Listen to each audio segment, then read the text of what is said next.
ประมาณ10-11หลังคาเรือนแหละพี่น้อง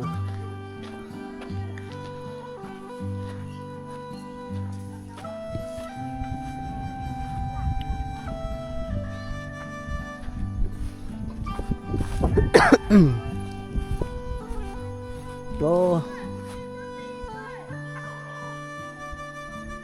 บอลนี่คือสิเป็นบอลตำเข่าพี่น้องโอ้บ่เห็นประเทศยังเนาะ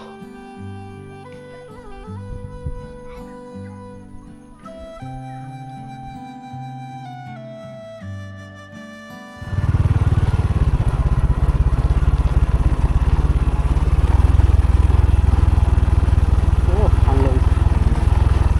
ฮะรู้จักเหรอ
กล้องจะได้ให้เพิ่นจับเองก็มีหลายเรื่องเลยหอดแล้วพี่น้องตอนนี้กลางปลาบ้านกลางปลาลักจะบ้านพี่เลยนี่เก็บแล้วก็เก็บอยู่ก็คือโจรสบายดีทุกคนสบายดียินดีต้อนรับเข้าสู่ช่องบ่าวจอยพาเที่ยวเนาะมื้อนี้เดินทางเข้าหมู่บ้านกลางป่าอีกหมู่บ้านนึงพี่น้องอยู่ในเมืองเซโปนแขวงสวรรณเขตเนาะเห็นเส้นทางเข้ามาแล้วพี่น้องมันลงไปเนี่ยถ้าเฮาถ่ายแต่ต้นทางแห้งเต็กโหดเส้นทางเข้ามาเนาะแต่เอาแต่ตอนเข้ามาถ้ามีโดรนก็สิเก็บภาพมาโอ้เสียดายเนาะบ่มีโดรนเพราะว่าบ้านนี่อยู่ในกลางป่าลึกพี่น้องอยู่ในกลางป่าลึกเนาะเป็นบ้านเดียวแล้วก็บ้านเดียวบ่มีบ้านอื่นอยู่เลยเนาะนี่คือบ้านแห่งหลวงเนาะพี่น้องเนาะบ้านแห่งหลวงเมืองเซโปนแขวงสวรรณเขตเนาะพาพี่พาน้องมาติดตามชมวิถีชีวิตความเป็นอยู่ของหมู่บ้านนี่เนาะพี่น้องเนาะ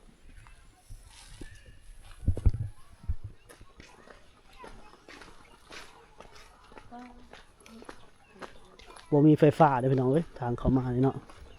โหหนักหน่อยนะหม้อแบงเด้เพิ่นจับมา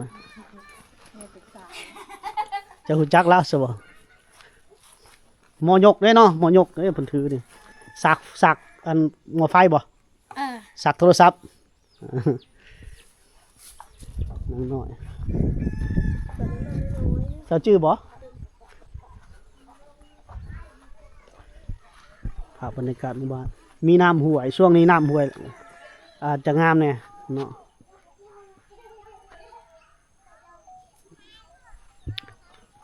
ทางนี้น้ำห้วยพี่น้องน้ำห้วยไหลมางามแน่ช่วงนี้พุ่นแหละเลาะเขากลางหมู่บ้านเพิ่นพุ่นแหละพ่อแม่พี่น้องที่รับชมคลิปเฮาอยากสนับสนุนซื้อขนมให้ลูกให้หลานฝากมาได้เด้อพี่น้องเด้อเนาะส่วนบ่าวจอยเองนี่รายได้ยังติดลบอยู่เนาะช่วงนี้ยังบ่รอดพี่น้องเอ้ยก็อยากให้เพิ่นได้กินคือกันนี่ดอกเนาะแต่ว่าช่วงบ่รอดแท้ๆยังติดลบอยู่รายได้ของบ่าวจอยโอ้คักเนาะหมู่บ้านนี่เนาะเสียดายบ่มีโดรนมาบินเด้พี่น้องเนาะมีน้ำห้วยไหลผ่านหมู่บ้านนี่ไปไม่ได้ยางขามนี่แหละ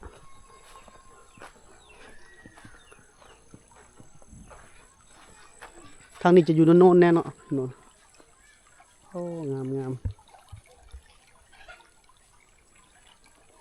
เดี๋ยวเขาสิโดดตึงอย่าบอกได้ว่าหินผิก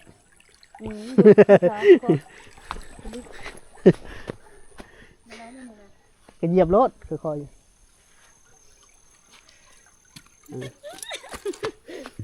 หินพริกสมาลำเลยเนาะ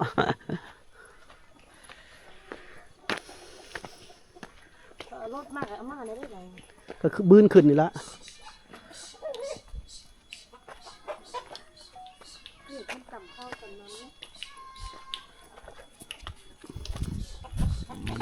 บอลนี่น่าจะเป็นบอลตำเข่าพี่น้อง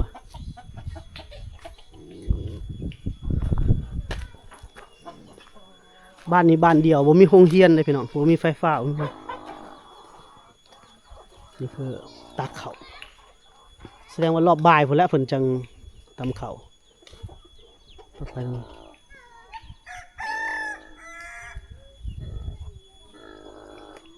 เห็นแตะลูกหลาน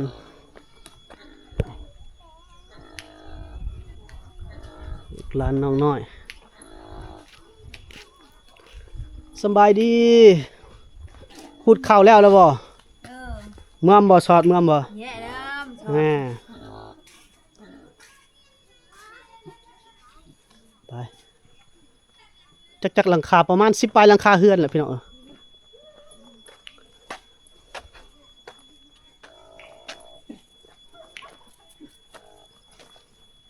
เดี๋ยวเราจะค่อยพาพี่น้องเลาะแต่ละมุมแต่ละแจเนาะโอ้มีน้ำบาดาลได้เพิ่นก็น้ำบาดาลนี่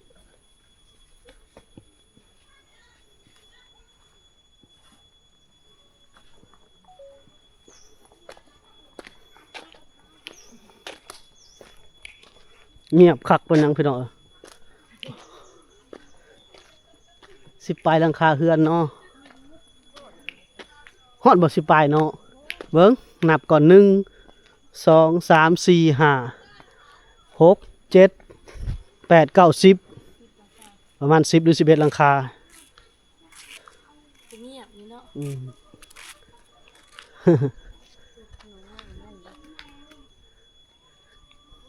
ยังช่วงนี้เขาจะรูดเข้าบ่ แม่นแล้วรอบแรงๆเพิ่นพี่น้อง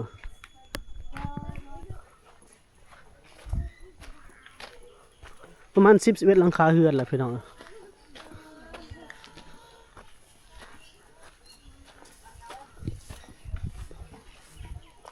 อ้าวไปไสแล้วมาหาผักแตกตื่นหมดเลย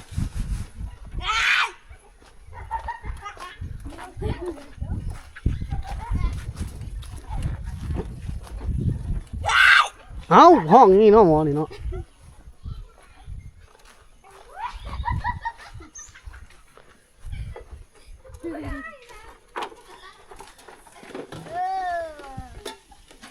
บันส่วนสบายดี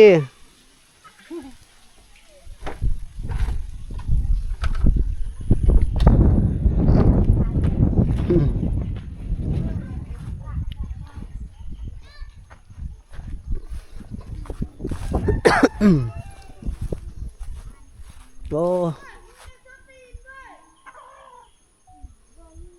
บอลนี่คือสิเป็นบอลตำเข่าเพื่อนเอาเห็นแต่หมูกินห้ำกินแกบโอ้หลังนี่ก็ตั้งอยู่ส่วนหมู่บ้านพี่น้อง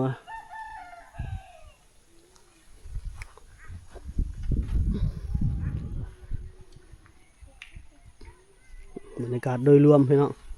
โอ้บ่เห็นประเทศยังเนาะ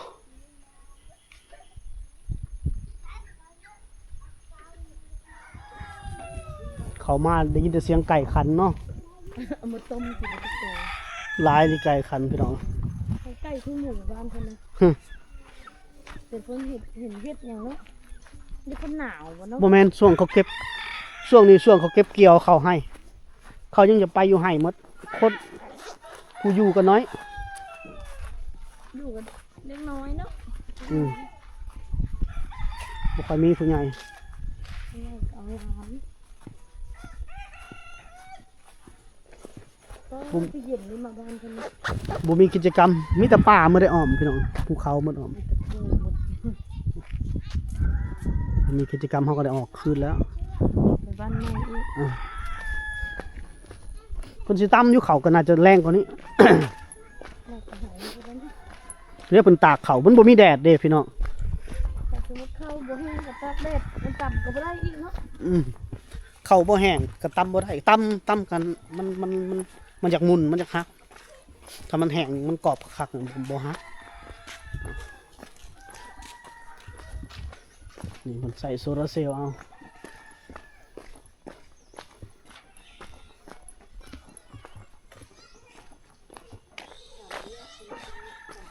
ตำเข่าบ่กลอกโดยตะบืนเดี๋ยวเข้าลายบ่ปีนี้เชบาวโดยสลายในยันว่าไปจิตปนจิตบ่จอยถามพุ่นว่าได้เข้ากินหลายบ่ปีนี้เข้าใหม่แล้วน้อยแล้ววะเชื่อคุยตรงวินเนี่ยบ่สิได้เนี่ยชอดบ่อันจะนุ่งเอาดอยยังชอดอ๋อยังมีผู้ไปหูดเข่าไปเกี่ยวเข่าพี่น้องแม่นแหละมืดขึ้นมาเลยพี่น้องโอ้แต่ว่าบรรยากาศโดยรวมก็ถือว่าคักได้บาทนี่นะมันคักแต่มันหนาวบรรยากาศหนาวพูดบ่เอาแล้วน้ำก็ไหลพากลางหมู่บ้านคักเลยเนาะเฮ็ดกระทันน้อยๆเนาะสบายขามป่ะ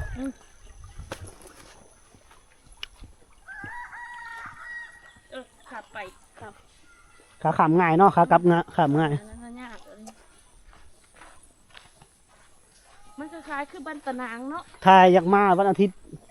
คนหลายวันอาทิตย์เขาจะให้เต้นไปลมขึ้นหรอรอบบ่ายรอบเช้าหั่นละพี่น้อง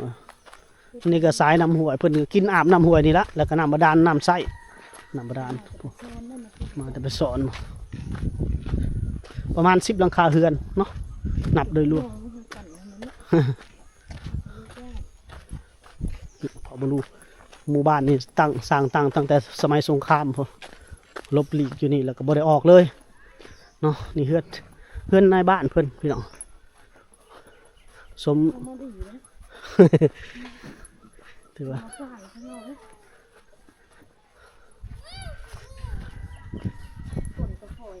ฝนฟอยแล้วบ่โอ้อากาศก็เปลี่ยนแปลงขนาดพี่น้องนี่หัดจะมีหลังนึงเนาะมาอยู่ใหม่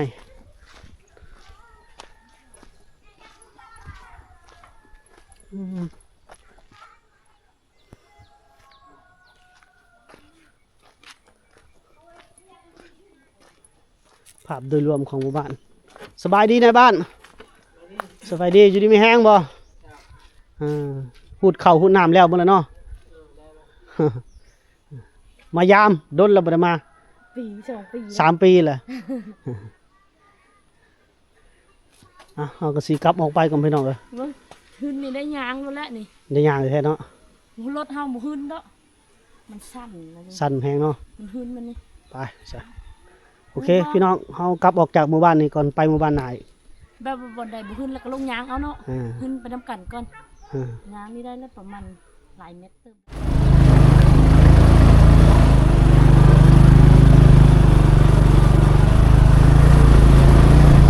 ยกล้อเนาะ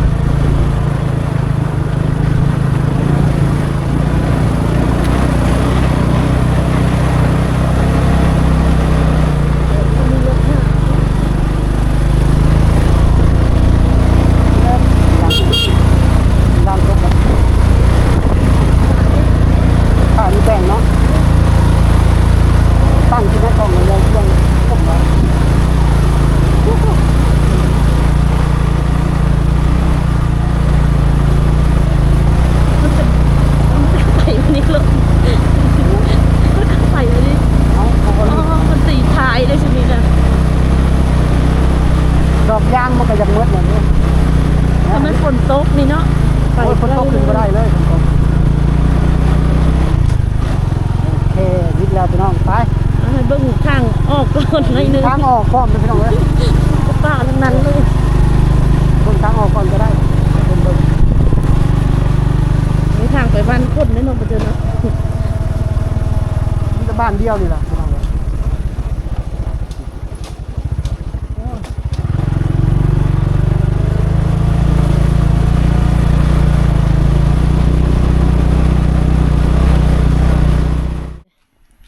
บ้านนั้นก็มาพบพอปัญหาหน่อไม้ก็ได้ทั้งอันนั้น หาหน่อไม้บ่หน่อไม้ทั้งอันนั้นพวกอาหารบ้านๆนี่เขาพดจิมากินส้มนั่นนี่มักอันนั้นมักหยังนี่ภาษามันจะเอิ้นหยัง สไลด์ มักซะแล้วแต่ภาษาบ้านเฮากะมักขามป้อมคำป้อมจะเอิญบ่ เก็บไปขายหรือเก็บไปกินนี่ จะไปค่าย ไปขายเอาไปขายอยู่มันดงคนแล้วเนาะ เดย หน่อไม้เพิ่นก็งามเลยเด้เอาแกงเลยเนาะคันทำมือไว้อันนี้บ่ขายบ่ตัวนี้ ขายข้าวใบบ่เป็นเนาะตัวนี้ อันนี้ก็คือ ค่ายเฮ้ย ข้าวใบบ่เป็น บ่เธอจะเอาใบให้เนาะอยู่บ้านใดล่ะ บาสิโตบ บ้านสตอบนี่ เดย โอ้น่ะแกงใส่กระดูกหมูแซ่บนี่นะข้าวใบบ่เป็นแต่เพิ่นใบให้สัพพะไทยอยากซื้ออยู่นี่เอามากิน อันนี้ก็เพิ่นเอาไปขายเด้อนี่ก็เพิ่นเก็บไปขายออกไปขายอยู่บ้านดงพุ่นละเนาะอันนี้หน้ำไม้นี่ก็ออกไปขายบ่มื้อนี้นะไปขายบ่มื้อนี้ จะบนปคายหน่อไม้ หน้ำไม้แบบอันนั้นเนาะหน้ำไม้มันหมดฝนแล้วเนาะแซ่บแกงเห็นนี่เพิ่นนั้นเพิ่นเก็บไปขายเด้หมากอันนี้ก็ได้ปักกัดนี่สับปะรดยากตอนนี้นี่แกงกินนี่แซ่บนี่เอาไปนะข่อยใบบ่เป็นอยากซื้ออยู่ข่อยใบบ่เป็นจะใบหายายบ่ซื้อมาแกงสิ แต่ว่า มันซะเนาะ เออ มันโดนปุ่นนางน้อยเพิ่น ตอนเพื่อนก็ลายอยู่คนซอยเฮ็ดนี่ อืม เดียวเฮาก็บ่ไหวคือกัน อืมพอเข้มทางเพิ่นออกมาแล้วก็เห็นเพิ่นพวกทางน้ำบ่จ่อยเพิ่นออกมาพบพอเพิ่นสบายสบานเพิ่นออกมาหาอยู่หากินหาเครื่องขายอยู่ในพอไปขายอยู่ในเมืองพุ่นละ